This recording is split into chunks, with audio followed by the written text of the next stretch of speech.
Good morning, class 6. Now we are going to discuss chapter 8 of your science book. सबसे पहले बेटा intro में ये बताया गया है आपके, जैसा कि आप जानते भी हो कि आपकी बॉडी सेल्स से मिलके बनी हुई है. सेल्स जो है वो स्ट्रक्चरल यूनिट्स हैं आपकी बॉडी की.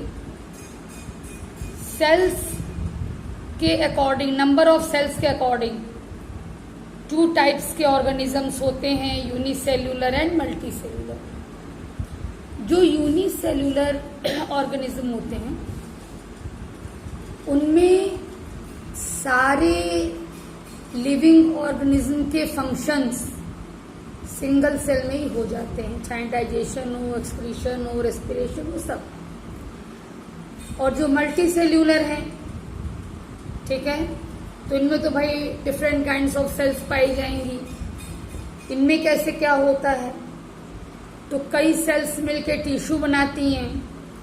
ठीक, एक जैसी सेल्स मिलके टिश्यू बनाती हैं. आप सीधे बेटा यहाँ देखिए, आप ये एक जैसी सेल्स मिलके टिश्यू बनाती हैं. कई टिश्यू मिलके ऑर्गन्स बनते हैं.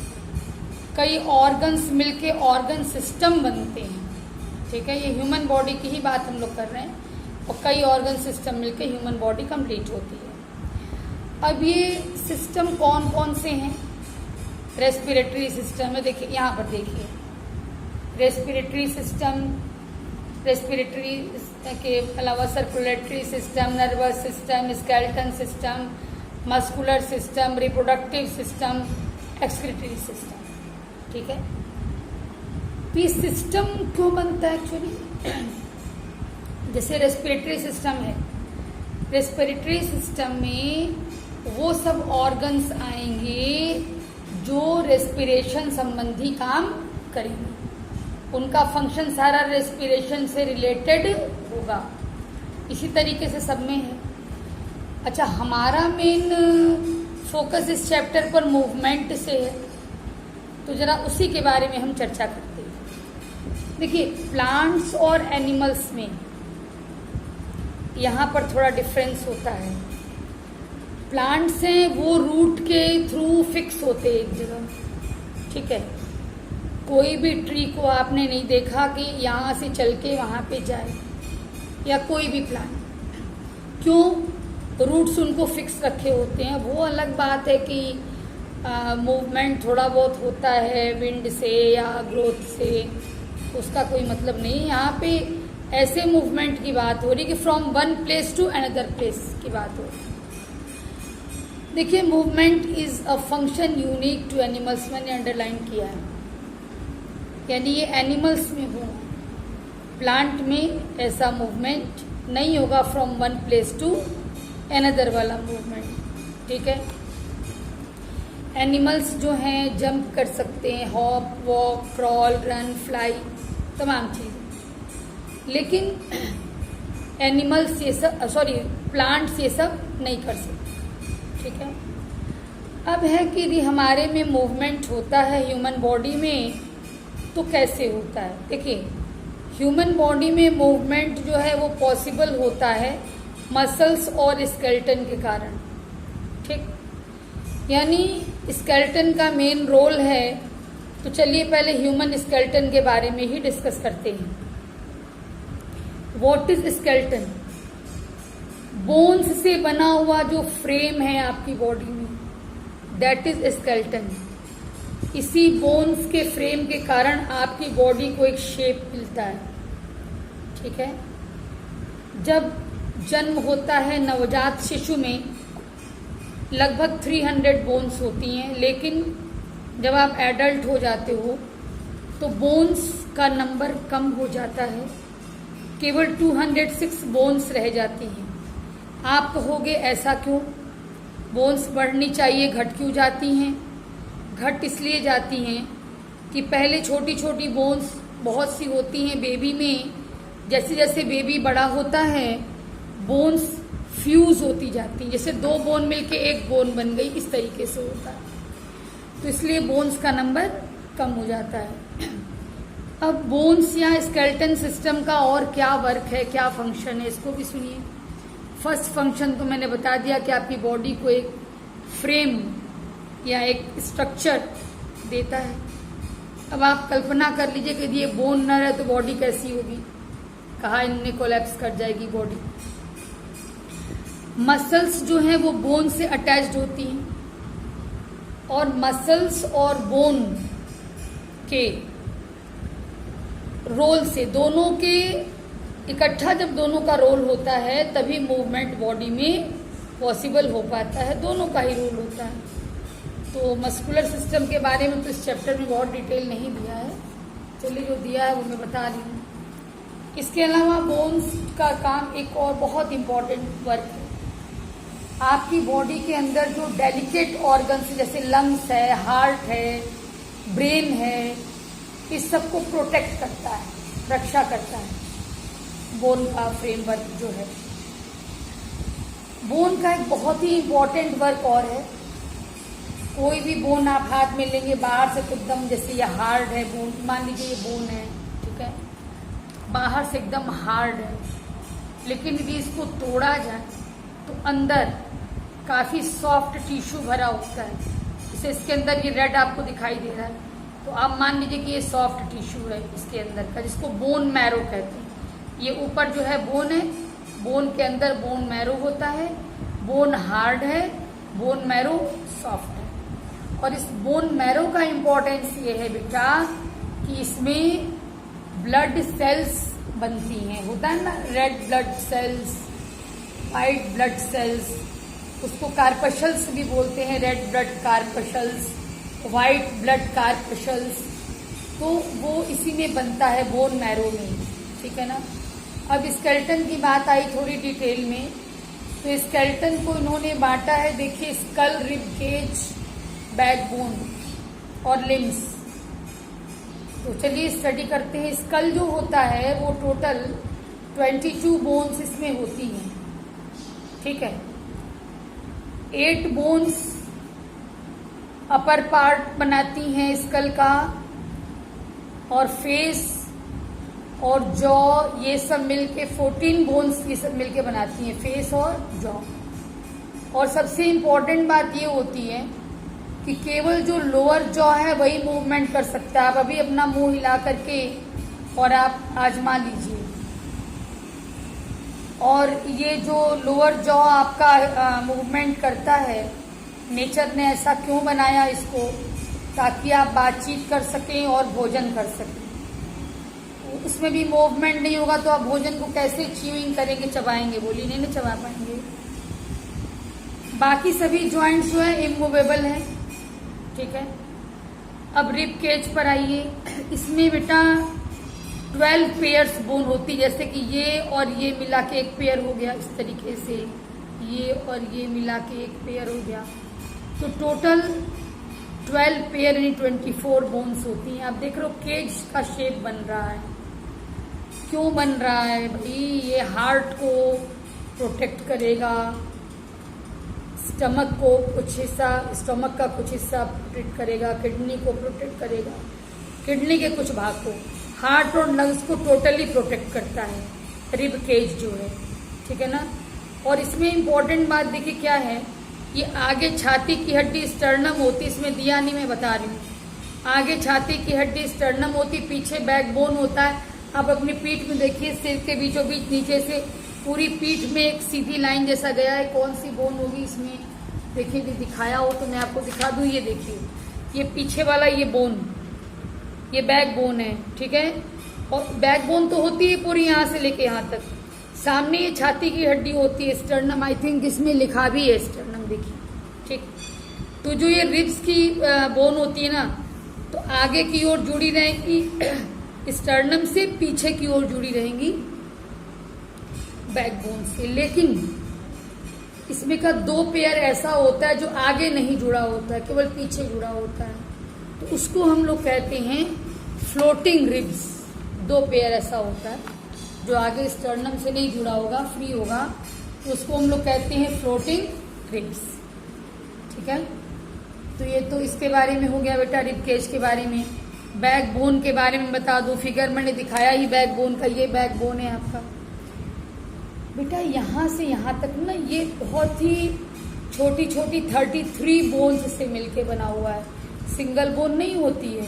33 छोटी छोटी बोन्स हैं एक दूसरे के ऊपर अरेंज्ड हैं, और हर दो बोन के बीच में कार्टिलेज होती है जो कि सॉफ्ट टिश्यू है, यानी हड्डी की तुलना में सॉफ्ट है। हड्डी बोन यानी हार्ड है और कार्टिलेज जो है वो सॉफ्ट होता है। तो वो कार्टिलेज की वजह से थोड़ा हम लोग झुक पाते हैं, यानी कुछ मोशन हो पाता है बैकबोन की बोन्स में। उसी को स्पाइन भी कहते हैं, अभी कंफ्यूज मत होइएगा। और जो अभी भी मैंने बताया कि 33 स्मॉल बोन्स से बना होता है, तो वो 33 बोन्स जो होती है वर्टिब्री कहलाती हैं, ठीक है। और मैंने बता ही दिया कि क्यों मूवमेंट पॉसिबल होता है। अब लिम्स के बारे में आइए। 2 पेयर्स ऑफ लिम्स हैं हमारी बॉडी में। हाथ जो है ये फोर लिम्ब हो गया, पैर जो है वो हाइंड लिम्ब हो गया, ठीक है। तो जो फोर लिम्ब है, फोर लिम्ब यानी ये हाथ देखिए, इसमें ऊपर ह्यूमरस नाम की ये बोन देख रहे हैं, बहुत ध्यान से देखिए। ये बोन ह्यूमरस है, ठीक है। और नीचे 2 बोन होती है, रेडियस और अल्ना, ठीक। फ्यूजन पर इसको रेडियो एल्ना भी बोला जाता है, लेकिन ऐसे 2 बोन्स क्लियर रहती हैं, रेडियस और अल्ना। इसके नीचे रिस्ट में और थंब है, फिंगर्स हैं, ये तमाम छोटी छोटी बोन्स होती हैं। यहाँ एल्बो है, देख रहे हैं, जहाँ पर कि ह्यूमरस और रेडियस मिलता है, जिसको आप हिंदी में केहुनी कहते हो, ठीक है ना। और एक बात और क्लियर करना, आगे भी काम आएगा, ये जो ह्यूमरस होता है ना, इसका ऊपरी सिरा एकदम गोल होता है, ठीक है। ये पैर की हड्डी देखिए, ये देखिए, ये लंबी हड्डी आ रही है फीमर, ठीक। इसका जो ऊपरी ये देख रहे हो, ये गोल नहीं है, ये थोड़ा हमको लग रहा है सॉकेट टाइप का। क्यों है ऐसा, अभी बताया जाएगा आपको। जॉइंट्स में ऐसा क्यों होता है वो बताया जाएगा आपको, ठीक है। जो फिगर फिलहाल दिए हैं देखिए, ये फीमर है जो कि लॉन्गेस्ट बोन है बॉडी की, और स्ट्रॉन्गेस्ट भी कह लीजिए इसको। पूरी बॉडी का वेट संभालना पड़ता है इस पोर्शन को। इसके अलावा नीचे 2 बोन्स हैं, टिबिया और फिबुला, ठीक है। इसमें ऊपर ह्यूमरस, नीचे रेडियस और अल्ना, और पैर में ऊपर फीमर और नीचे टिबिया और फिबुला, और ये जो घुटने पर की हड्डी एक होती है वो है पटेला, ठीक है। इतनी बोन्स यहाँ हैं। अब जॉइंट्स के बारे में थोड़ा हमको जानना होगा। तो जॉइंट्स देखिए, मूवेबल भी हैं, इमूवेबल भी। जैसे स्कल में मैंने बताया, आप अपनी खोपड़ी यहाँ पर हाथ रखिए, आप इसको कहीं से मूव नहीं करा पाएंगे। यहाँ पे कई हड्डियाँ हैं, आप मूव नहीं करा पाएंगे, ये इमूवेबल हैं। लेकिन और बाकी हाथ है, पैर है, तमाम जगह की मूवेबल हड्डियाँ हैं। और मूवेबल बनने के लिए ज़रूरी है कि जॉइंट हो हड्डियों में। तो बहुत से जॉइंट्स हैं हमारी बॉडी में हड्डियों के, और एक हड्डी दूसरे से जिस टिश्यू के द्वारा बंधी होती है उसको कहते हैं लिगामेंट। ये फ्लेक्सिबल टिश्यू है, इलास्टिक टिश्यू है, इसको लिगामेंट्स कहते हैं। यानी लिगामेंट्स बोन टू बोन को अटैच करता है। लिगामेंट और टेंडन में थोड़ा बच्चे कंफ्यूज होते हैं, इसको आप ध्यान दीजिएगा। तो लिगामेंट बोन टू बोन, और जो टेंडन है वो बोन टू मसल अटैच करता है, ठीक है। 2 बोन्स की ज्वाइंट जहाँ भी है, बीच में कार्टिलेज होगा, अभी मैंने चर्चा की, जिससे कि फ्रिक्शन कम हो बोन्स के बीच में। और जब यही कार्टिलेज घिस जाता है ओल्ड एज में, फ्रिक्शन कम हो जाता है, फ्रिक्शन बढ़ जाता है। फ्रिक्शन को कम करने के लिए कार्टिलेज होता है। यदि फ्रिक्शन बढ़ जाए, रगड़ बढ़ जाए, तो दर्द होने लगता है हड्डियों में, ठीक है। तो फ्रिक्शन को कम करने के लिए कार्टिलेज होता है हर जॉइंट पे। हालांकि कार्टिलेज आपका जो कान है ना, जो कान का हिस्सा जो पकड़ते हैं हम लोग, आप लोगों का, या आप खुद भी पकड़ते हो, मम्मी पकड़ती हैं, वो हिस्सा भी कार्टिलेज ही है। जहाँ भी सॉफ्ट बोन की तरह समझ में आए वो कार्टिलेज है। आपकी नाक का जो हिस्सा है देखिए, उसको टच करते, जो नाक आपकी पकड़ी जाती है, आप खुद से अपनी नाक को पकड़ते हो, वो भी देखो सॉफ्ट बोन है वहाँ पर भी, तो वो भी कार्टिलेज है, ठीक है। अब जो ज्वाइंट्स होते हैं बॉडी में वो 4 टाइप्स के होते हैं। पहला हिंज ज्वाइंट होता है, इसका कंपैरिजन आप दरवाजे से कर सकते हैं। देखिए मैं बता दूं, ये मेरा हाथ है, ठीक है। यहाँ पे हिंज ज्वाइंट है, यहाँ ह्यूमरस है, यहाँ रेडियस और अल्ना है, यहाँ पे जुड़ा हुआ है। तो हिंज ज्वाइंट की खासियत होती है केवल एक साइड में मूवमेंट आप ऐसे करा सकते हो। आप चाहो कि उल्टा ऐसे हाथ करो तो हाथ टूट जाएगा आपका, मूवमेंट नहीं होगा। ऐसे आप मूवमेंट करा सकते हो, ठीक है। जैसे दरवाजे में भी एक तरफ का होता है ना, कहते हैं हम लोग कि कब्जे पर दरवाजा मूव कर रहा है, तो कब्जा माने वही हिंज हो गया, समझ लीजिए, ठीक है। इसके बाद आप आइए बॉल एंड सॉकेट ज्वाइंट। तो अभी हमने बताया था, देखिए ह्यूमरस का ये गोल सा सिरा है और ये ह्यूमरस का जो सिर है, ये देखिए ये कंधे की हड्डी है, इसमें सॉकेट की तरह का बना हुआ है। तो ये ह्यूमरस का बॉल इस सॉकेट में जाके जुड़ गया है और इसका मूवमेंट चारों तरफ हो सकता है। इसको तुम इस गोले को इस सॉकेट में चारों तरफ ऐसे ये है, ऐसे आप हाथ घुमा सकते हो बड़ी आसानी से, ठीक है। बॉल एंड सॉकेट जॉइंट है ये। और फीमर में भी ऐसा ही होता है। फिगर यहाँ थोड़ा सा गोल नहीं बना पाए हैं, लेकिन फीमर में भी ऐसा ही होता है, बॉल एंड सॉकेट जॉइंट ही होता है। अब पाइवोट जॉइंट होता है, जैसे कि देखिए गर्दन के ऊपर आपका सिर है, तो गर्दन के ऊपर आपका सिर है, तो आप सिर को कैसे मूव करा सकते हो। देखिए गर्दन के ऊपर आपका ये सिर टिका हुआ है, आप इसको ऐसे करा सकते हो, ऐसे करा सकते हो, ऐसे भी करा सकते हो, ऐसे, बस यही लिमिट है। इसके आगे आप चाहें कि आप एकदम से सिर को पीछे कर दें तो ये पॉसिबल नहीं है। तो ये है पाइवोट जॉइंट, ओके। चलिए आगे चलिए। अब है ग्लाइडिंग जॉइंट। तो ग्लाइडिंग जॉइंट देखिए, जैसे कि अभी हमने बताया आपको कि थोड़ा तो उसके हमारी बैकबोन में भी हड्डियों के पीछे है, छोटी छोटी हड्डियों के बीच में। इसके अलावा देखिए आप, ये कलाई की हड्डी है, ठीक है। यानी क्या मतलब है इसका, मतलब कि हड्डियां एक दूसरे को थोड़ा सा ग्लाइड कर सकती हैं, ठीक है, फिसल सकती हैं। तो अब देखिए इसकी भी एक सीमा है, इसकी भी। अब ये नहीं कि एकदम से तोड़ सकते हैं, ये उंगली के मूवमेंट की सीमा है। तो ये छोटी छोटी बोन्स के बीच में ये पाया जाता है, पैरों में भी और हाथ में भी। ये कलाई है और ये पोर्शन ऐसे ही पैर में भी। अच्छा, अब मूवमेंट क्या केवल बोन्स से पॉसिबल हो पाता है? नहीं, मसल्स का रोल है इसमें, बहुत जबरदस्त रोल है मसल्स का। देखिए पेयर ऑफ मसल्स होती हैं मूवमेंट के लिए। ये दो तरह की मसल्स हैं, बाइसेप्स और ट्राइसेप्स। देखिए फिगर देखिए, ये हाथ है, देख रहे हैं, हाथ की मसल्स हैं।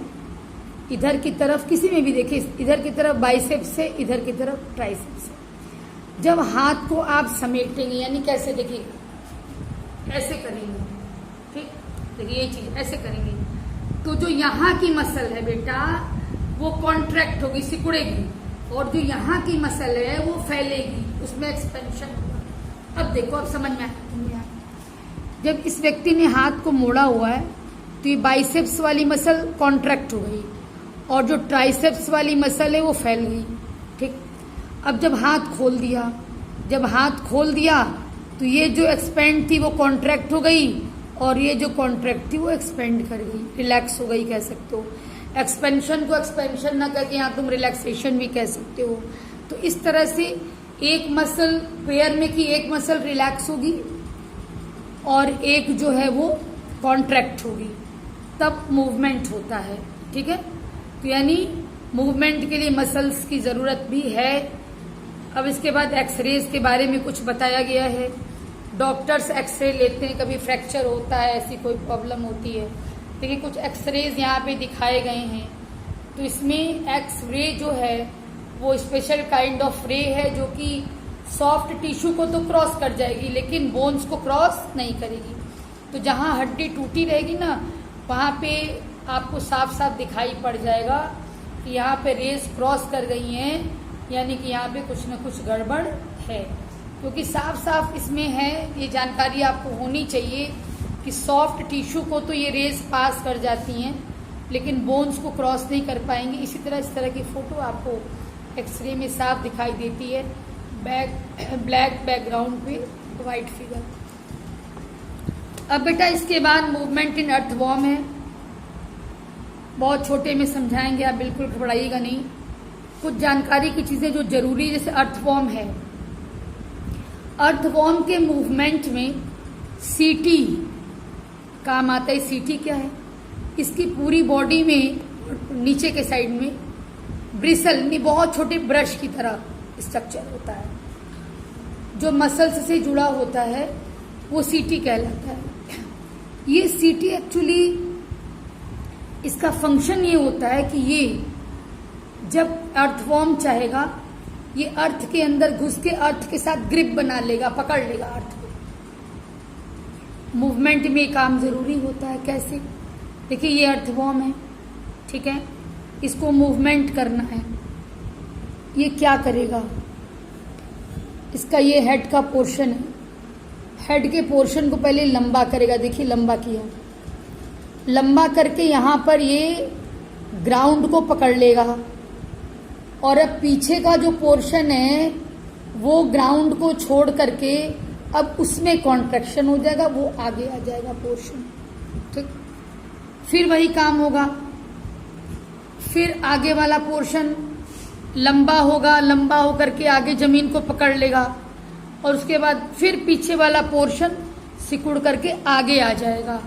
यही बार बार यही प्रोसेस होता है और अर्थवॉर्म धीरे धीरे आगे बढ़ता है। स्नेल में मूवमेंट के लिए फ्लैट फुट होता है। देखिए मस्कुलर एकदम फर्स्ट क्लास, देख रहे हैं, ये फुट का पोर्शन है। इसमें ये 1 पेयर टेंटिकल्स भी हैं।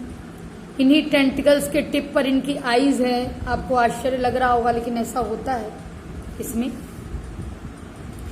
और ये जो इनके फूट हैं, इसमें कुछ ग्लैंड्स पाई जाती हैं, जो कि स्लाइमी यानी चिकनी चीज, म्यूकस जैसी चीज सिक्रीट करती हैं कि जिस भी रास्ते पर ये चलते हैं वहां पे फ्रिक्शन कम हो जाए। फ्रिक्शन समझ रहे हो उन्हें बेटा? रगड़।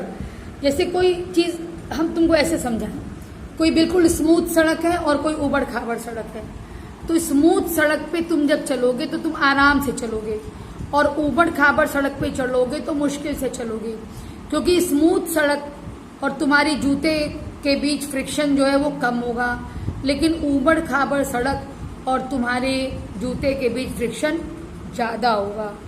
तो इसलिए बढ़िया मूवमेंट के लिए चिकना सरफेस चाहिए, और चिकने सरफेस को चिकना बनाने के लिए, स्मूथ बनाने के लिए इसके फूट में ग्लैंड्स होती हैं, जो कि म्यूकस को जो है सिक्रीट करती हैं, ठीक है। इसके बाद आइए कॉकरोच पर आप आइए। कॉकरोच जो होता है बेटा, इसमें बड़ी व्यवस्था होती है चलने के लिए। 3 पेयर्स लेग्स होते हैं, देखिए फोटो भी बना है, और कहा जाता है कि इसके चलने का तरीका भी बड़ा अनोखा होता है। अनोखा इसलिए होता है क्योंकि ये एक ही बार में तीनों पैर अपना उठाता है, और 3 पेयर लेग्स हैं, ध्यान दीजिएगा। और सामने देखिए 2 एंटीना आप इनका देख रहे हैं, रूरल एंटीनी हो जाएगा ये। इसमें तो एक्चुअली स्मेल वगैरह की पावर होती है, चलने में तो इनके लेग्स काम आ रहे हैं, और उड़ते भी हैं ये। उड़ने के लिए इनके पास विंग्स भी हैं, ठीक है। और विंग्स जो हैं वो ब्रेस्ट से मतलब अटैच होते हैं, ब्रेस्ट मसल्स से अटैच होते हैं, और आराम से इसलिए ये उड़ सकता है। तो ये चल भी सकता है, उड़ भी सकता है, ठीक है ना। तो कैसे उड़ सकता है बता ही दिया गया आप लोग। अब फिश पे आइए। फिश की बॉडी स्ट्रीमलाइंड होती है, दोनों तरफ नुकीली, बीच में मोटी। इससे इसको पानी में तैरने में सुविधा होती है, पानी काटने में। इसके अलावा इसकी बैकबोन फ्लेक्सिबल होती है, बिल्कुल स्ट्रेट नहीं होती, भाई फ्लेक्सिबल हम लोग की भी है। इसके अलावा इससे में स्विम ब्लैडर एक चीज होती है। ब्लैडर मतलब क्या? थैली। उस थैली में हवा भर भी सकता है, हवा निकाल भी सकता है। थैली में हवा भरेगा, फिश जो है थैली में हवा जब भर लेगी, मछली हल्की हो जाएगी। तो पानी के ऊपर तैरना है तो ये काम इसने कर लिया। पानी के नीचे जाना है तो इसने उस स्विम ब्लैडर को खाली कर लिया तो पानी के नीचे चली गई। तो ये भी एक अद्भुत चीज़ है इसके में। इसके अलावा बॉडी इसकी स्केल से कवर होती, सब आप जानते हो। कुछ फिन्स भी होती हैं जो पानी में आगे बढ़ने में इनकी मदद करती हैं। इनकी टेल जो होती है वो इनकी बॉडी को पानी में तैरते समय बैलेंस करने में मदद करती है। अब मूवमेंट इन बर्ड्स है तो देखिए पैर तो होते ही हैं, थोड़ा बहुत चलना है पैर से बर्ड्स चलेंगे। विंग्स भी होते हैं और विंग्स जो हैं वो भी ब्रेस्ट बोन्स की स्ट्रॉन्ग मसल्स होती हैं ब्रेस्ट बोन में इनके, उससे अटैच होगा विंग। भाई विंग कहीं ना कहीं से अटैच होगा ना, तो ब्रेस्ट बोन और उससे रिलेटेड स्ट्रॉन्ग मसल्स, उससे ये अटैच है। और इनकी बोन्स जो होती हैं बर्ड्स की हॉलो होती हैं, उनमें हवा भरी होती है ताकि बॉडी हल्की रहे और ये आसानी से उड़ सकें। कुछ ऐसी भी बर्ड्स हैं जिनकी बॉडी हेवी होती है, वो उड़ नहीं सकते, जैसे ऑस्ट्रिच है, पेंगुइन है, एमू है, ये उड़ नहीं सकते, हेवी बॉडी वाले होते हैं। और थोड़ा बहुत उड़ना है तो उसके लिए तो मान लीजिए पंख हैं ही, लेकिन बहुत ऊंचाई पर ये उड़ नहीं सकते। अब स्नेक है, देखिए स्नेक के पास भी बैकबोन तो है, फ्लेक्सिबल बैकबोन है, ठीक है। और इनकी बॉडी पर जो स्केल्स पाए जाते हैं वो इनको क्रॉलिंग में मदद करते हैं। मसल्स भी इनकी बैकबोन से जुड़ी होती हैं। बताया गया है not only with backbones, muscles are also interconnected to the backbones, ribs and skin. ये आपने देखा ही है, वेव लाइक मोशन होता है इनकी बॉडी में, ठीक है। और स्केल्स हेल्प करती है इनको कि ये स्केल्स को प्रेस करते हैं बॉडी के अगेंस्ट, तो इनको आगे बढ़ने में मदद मिलती है। ठीक है बेटा, ये लेसन आपका ओवर हो गया। बहुत ध्यान से वीडियो सुनिएगा, 2 बार 4 बार 6 बार, ठीक है, समझ में आएगा आपको। और इसमें मैंने 3 क्वेश्चंस कराए हैं, नहीं इसमें सॉरी इसमें पूरा कराया है डी में। तो एक्सरसाइज डी का ही फिलहाल ऑल क्वेश्चन आंसर आप लर्न राइट अप करना, ये आपका होमवर्क है। बाकी फिर बाद में होमवर्क हम लॉन्ग क्वेश्चन का देंगे, पहले शॉर्ट क्वेश्चन तैयार करिए। ओके बेटा, थैंक यू।